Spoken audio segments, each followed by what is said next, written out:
आज साइकोलॉजी का पहला क्लास है हमारा। अच्छे से हम लोग साइकोलॉजी को पढ़ते हैं। साइकोलॉजी शब्द की उत्पत्ति ग्रीक भाषा के दो शब्दों से हुई है, साइके और लोगोस। साइके का मीन्स होता है सोल, आत्मा, और लोगोस का मीन्स होता है टू स्टडी, अध्ययन करना।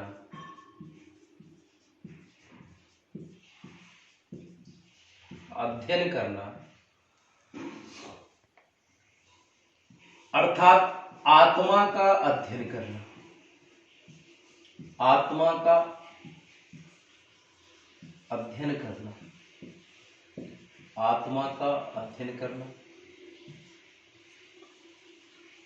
साइकोलॉजी शब्द का सर्वप्रथम उपयोग रुडोल्फ गोएकल ने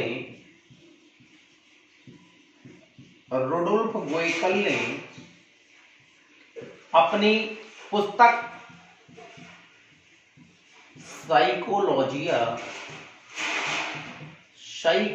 में सर्वप्रथम साइकोलॉजी टर्म का यूटिलाइजेशन उपयोग किया था। सर्वप्रथम जो साइकोलॉजी टर्म है वो रुडोल्फ गोएकल के द्वारा इंट्रोड्यूस किया गया। साइकोलॉजी की जो उत्पत्ति है, मनोविज्ञान की उत्पत्ति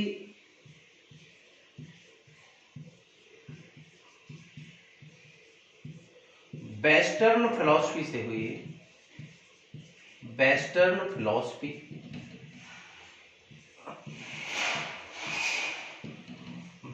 फिलॉसफी से हुई है, अर्थात पाश्चात्य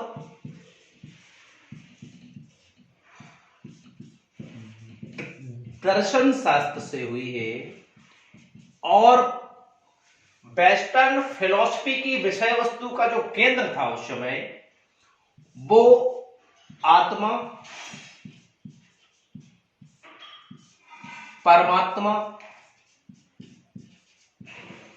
और ब्रह्म। उसी दौरान यूनान में एक दार्शनिक का जन्म होता है और उस दार्शनिक का नाम था अरस्तु। और अरस्तु कहते हैं कि भाई ब्रह्म को, परमात्मा और ब्रह्म को तो किसी ने देखा नहीं, और आत्मा प्रत्येक इंसान के अंदर होती है। इसलिए अगर हमको प्राणी को समझना है तो हमको आत्मा को समझना बहुत आवश्यक होगा। उसी समय यूनान में एक साइकोलॉजिस्ट और पैदा हुए जिनका नाम है गैरेट। सबसे पहले साइकोलॉजी शब्द को वर्गीकृत करने का जो श्रेय है, जो क्लासिफाई करने का जो श्रेय है, साइकोलॉजी शब्द का सबसे पहले जो वर्गीकरण है वो हमारे गैरेट महोदय ने किया। गैरेट करते हैं सबसे पहले। साइकोलॉजी शब्द का सबसे पहले गैरेट के द्वारा वर्गीकरण किया गया, और गैरेट ने साइकोलॉजी को दो शब्दों में बांट दिया, एक साइक, एक लोगोस। सबसे पहले आत्मा का विज्ञान अरस्तु ने माना। साइकोलॉजी को सबसे पहले आत्मा का विज्ञान अरस्तु ने बोला।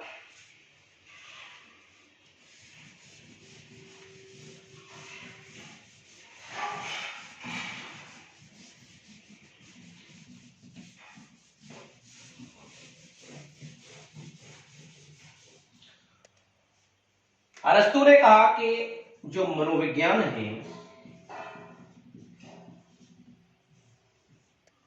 मनोविज्ञान आत्मा का विज्ञान है। मनोविज्ञान आत्मा का अध्ययन करना है। और अरस्तु के इस बात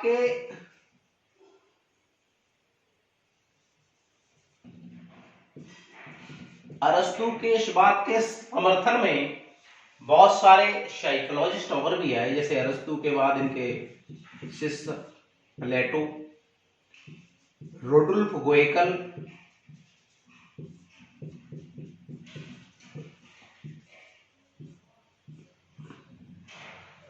गैरेट, इन सभी साइकोलॉजिस्ट ने साइकोलॉजी को आत्मा का विज्ञान माना है और आत्मा एक मेटाफिजिकल थिंक है, आत्मा एक अमूर्त है, आत्मा एक अमूर्त वस्तु है, आत्मा को देखा नहीं जा सकता है। और हम विज्ञान किसको कहते हैं? मनोविज्ञान को आत्मा का अध्ययन कहा गया, आत्मा का विज्ञान माना गया। तो आत्मा का विज्ञान हम किसको कहते हैं?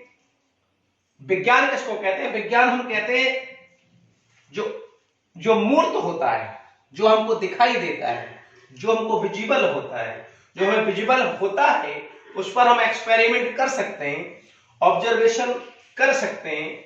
आत्मा अमूर्त होती है, आत्मा हमको दिखाई नहीं देती है, इसलिए आत्मा पर हम किसी भी प्रकार का प्रयोग और परीक्षण नहीं कर सकते हैं। और जिस पर प्रयोग और परीक्षण नहीं हो सकता है वो विज्ञान नहीं हो सकता है। तो 16वीं शताब्दी के अंत तक, 16वीं शताब्दी के अंत तक मनोविज्ञान की इस डेफिनेशन को,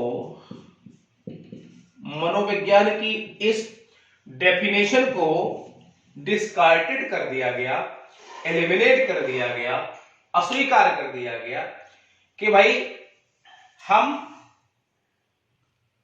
विज्ञान में उन सारी चीजों का अध्ययन करते हैं जो मूर्त होती हैं, जो हमें दिखाई देती हैं, जिन पर परीक्षण हो सकता है, जिन पर प्रयोग हो सकता है, एक्सपेरिमेंट और ऑब्जर्वेशन हो सकता है। आत्मा दिखाई नहीं देती है, आत्मा अमूर्त होती है, इसलिए मनोविज्ञान आत्मा का विज्ञान नहीं हो सकता है। हमारे मॉडर्न साइकोलॉजिस्ट ने, हमारे आधुनिक जो हमारे साइकोलॉजिस्ट थे, उन्होंने इस परिभाषा को एलिमिनेट कर दिया। और अब बात पहुंचती है इटली। और इटली में उस समय एक बहुत बड़े दार्शनिक पैदा हुए जिनका नाम था पोम्पोलॉजी। हम पोम्पोलॉजी की बात करें और इससे पहले हम आपको बता दें कि जो साइकोलॉजी शब्द है वो ग्रीक लैंग्वेज का वर्ड है। ये ग्रीक या यूनानी भाषा का शब्द है, ग्रीक या यूनानी भाषा का शब्द है। तो इसके बाद हम लोग बात करते हैं पोम्पोलॉजी के बारे में। पोम्पोलॉजी ने, और एक चीज हम आपको बता दें हमारे प्यारे बच्चों कि अब तक साइकोलॉजी शब्द को क्लासिफाई केवल 2 ही साइकोलॉजिस्टों ने किया है। एक का नाम है गैरेट और सेकंड का नाम है पोम्पोलॉजी। पोम्पोलॉजी ने जब साइकोलॉजी टर्म को क्लासिफाई किया तो उन्होंने साइकेस शब्द का मीन्स निकाला माइंड, और लोगोस शब्द का मीन्स निकाला टू स्टडी। इट मीन्स मनोविज्ञान को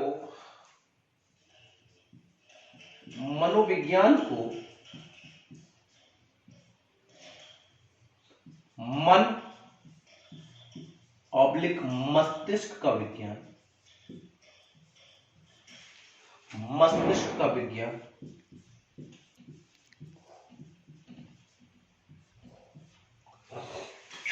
कहा। इसमें पहले जो साइकोलॉजिस्ट हैं उनका नाम है पोम्पोलॉजी।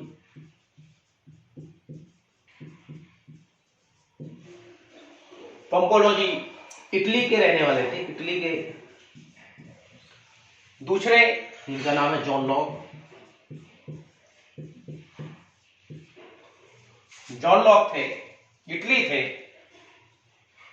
एक साइकोलॉजिस्ट जिनका नाम था बर्कली और एक साइकोलॉजिस्ट जिनका नाम था रिचेरी और एक साइकोलॉजिस्ट और थे जिनका नाम था थॉमसरी। इतने सारे मनोवैज्ञानिक थे जिन्होंने साइकोलॉजी को मन या मस्तिष्क का विज्ञान कहा। हमारे प्यारे बच्चों, अगर कभी भी आप लोगों से अगर ये शब्द पूछा जाए कि what is the means of साइके, साइके का मतलब क्या होता है, तो मेरे प्यारे बच्चों साइके के केवल दो ही मतलब होते हैं, एक माइंड और दूसरा सोल। ये दोनों मतलब होते हैं, इसके अलावा कुछ भी मतलब नहीं होता है। तो मन कैसा है? मन भी अमूर्त है, और मन अमूर्त है, मन भी दिखाई नहीं देता है, मन भी विजिबल नहीं है, और जो अमूर्त होता है उस पर प्रयोग और परीक्षण नहीं हो सकते हैं। मन पर भी प्रयोग और परीक्षण नहीं हो सकते हैं, और जिस पर प्रयोग और परीक्षण नहीं हो सकते हैं वो विज्ञान नहीं हो सकता है। तो इस डेफिनेशन को भी, इस परिभाषा को भी डिस्कार्टेड कर दिया गया, एलिमिनेट कर दिया गया, अस्वीकार कर दिया गया 17वीं शताब्दी के आरंभ में। इस डेफिनेशन को मान्यता मिली और 1870 के आसपास इस परिभाषा को अस्वीकार कर दिया गया, इस परिभाषा का अस्वीकारण कर दिया गया। और अस्वीकार करने वाले मॉडर्न साइकोलॉजिस्ट विलियम बुंट, विलियम जेम्स वगैरह हुए। और अब हम बात करते हैं कि मनोविज्ञान को चेतना का विज्ञान किसने कहा। आगे हम लोग जाएंगे और बात करेंगे कि हमारा जो साइकोलॉजी है, साइकोलॉजी को चेतना का विज्ञान किसने माना।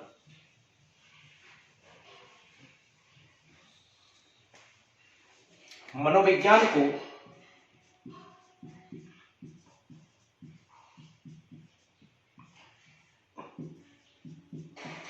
चेतना का विज्ञान कहा। मनोविज्ञान को चेतना का विज्ञान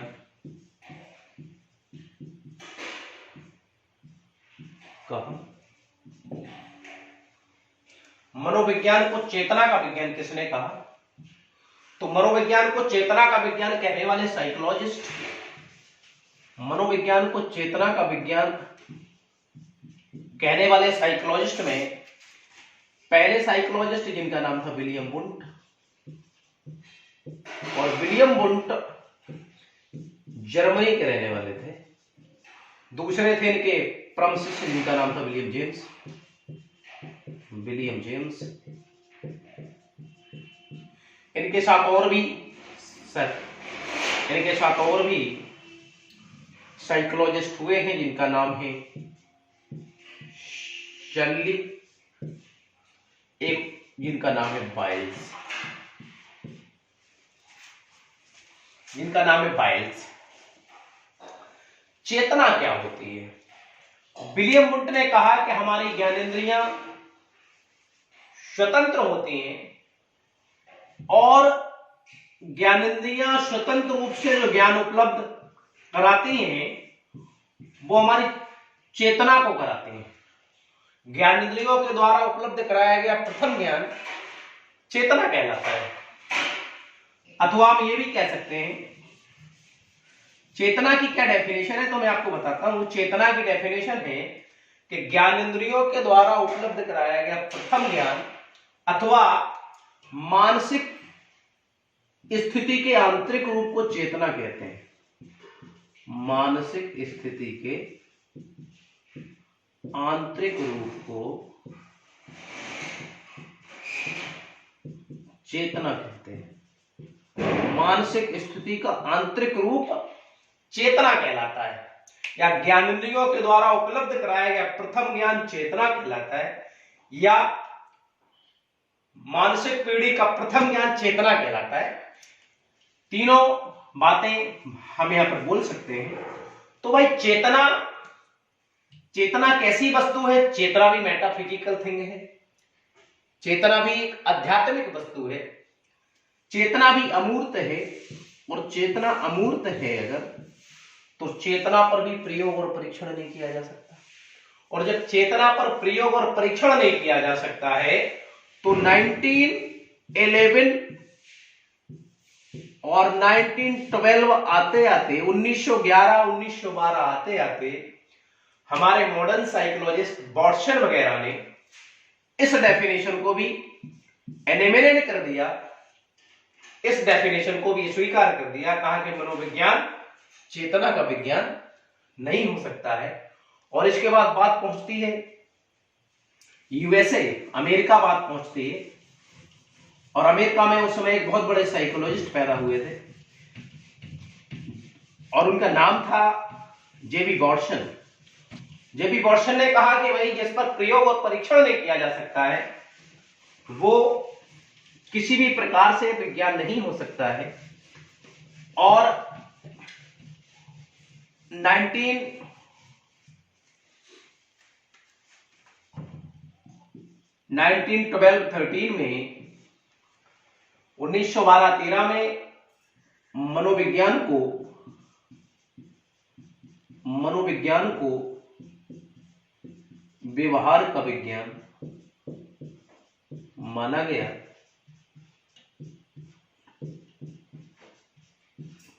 मनोविज्ञान को व्यवहार का विज्ञान माना गया और मनोविज्ञान को व्यवहार के विज्ञान मानने वाले जो साइकोलॉजिस्ट हैं उनमें पहला नाम हमारा आता है जेबी बॉर्डसन का।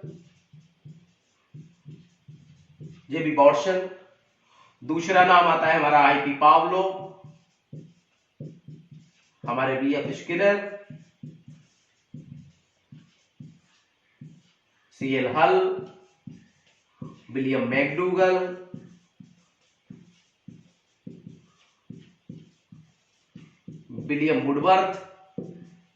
विलियम वुडवर्थ और कितने सारे साइकोलॉजिस्ट आते हैं।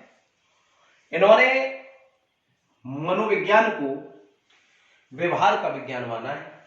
व्यवहार शब्द साइकोलॉजी में लाया कौन? व्यवहार शब्द को साइकोलॉजी में सबसे पहले जो लाने का श्रेय हम देंगे वो देंगे विलियम मैकडूगल को। विलियम मैकडूगल ने 1908 ईस्वी में एक पुस्तक लिखी और इनकी उस पुस्तक का नाम था the outline of psychology. The outline of psychology. और द आउटलाइन ऑफ साइकोलॉजी नामक पुस्तक में विलियम बुंट ने बिहेवियर शब्द को व्यवहार शब्द को पहली बार यूज किया, सबसे पहले यूज किया। व्यवहार होता क्या है ये चीज आपको पता होनी चाहिए। हमारे प्यारे बच्चों, व्यवहार क्या होता है? तो व्यवहार हम आपको बताते हैं मानसिक स्थिति का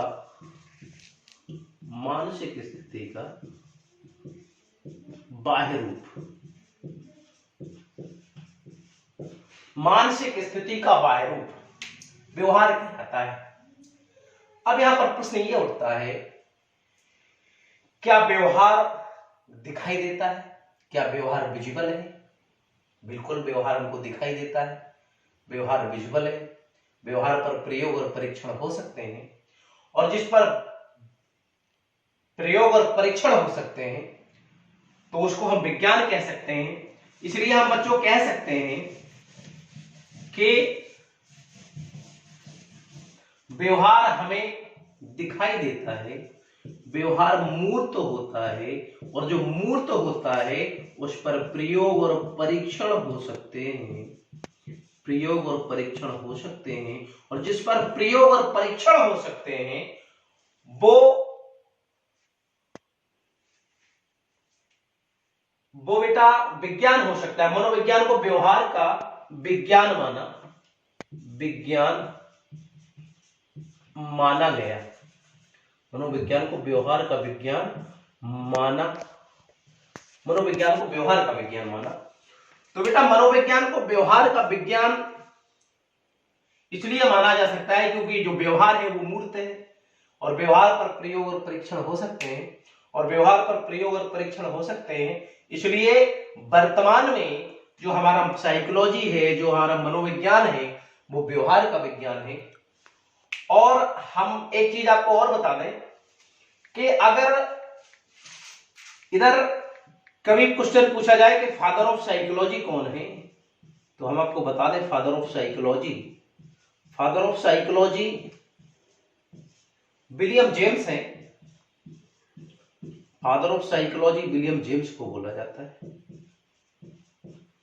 बच्चों अगर कोई क्वेश्चन ऐसा पूछा जाए कि फादर ऑफ साइकोलॉजी कौन है, तो हमको ये जानकारी होना चाहिए कि father of psychology William James है।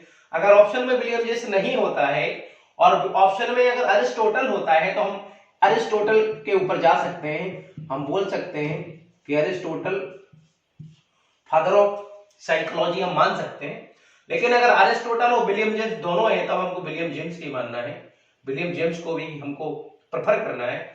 यहां पर आप लोगों ने एक चीज देखी होगी, विलियम वुडवर्थ का एक स्टेटमेंट आता है, और विलियम वुडवर्थ अपने स्टेटमेंट में कहते हैं कि मनोविज्ञान ने सर्वप्रथम अपनी आत्मा को त्यागा, उसके बाद मन को त्यागा, इसके बाद चेतना खोई, और वर्तमान में मनोविज्ञान व्यवहार का विज्ञान है। तो ये बेटा हमारे जो है साइकोलॉजी का इंट्रोडक्शन था। कल हम अपने क्लास की शुरुआत करेंगे साइकोलॉजी के स्कूल से। साइकोलॉजी के जो संप्रदाय हैं, मनोविज्ञान के जो संप्रदाय हैं, हम मनोविज्ञान के संप्रदाय के बारे में बात करेंगे। और जब हम मनोविज्ञान के संप्रदाय के बारे में बात करेंगे, तो हम विलियम वुंड के बारे में बात करेंगे, हम विलियम जेम्स के बारे में बात करेंगे, जेम्स वाटसन के बारे में बात करेंगे। सारे जो साइकोलॉजिस्ट हैं जिन्होंने बहुत सारे संप्रदाय को आगे बढ़ाने का काम किया है साइकोलॉजी में। आज का क्लास यहीं पर ऑफ होता है। हम आशा करेंगे कि आप लोगों को हमारा क्लास बहुत अच्छी तरह से समझ में आया होगा। किसी भी स्टूडेंट का अगर कोई डाउट है, तो आप लोग कमेंट सेक्शन में कमेंट करके डाउट पूछ सकते हैं। Thank you my dear student, thank you.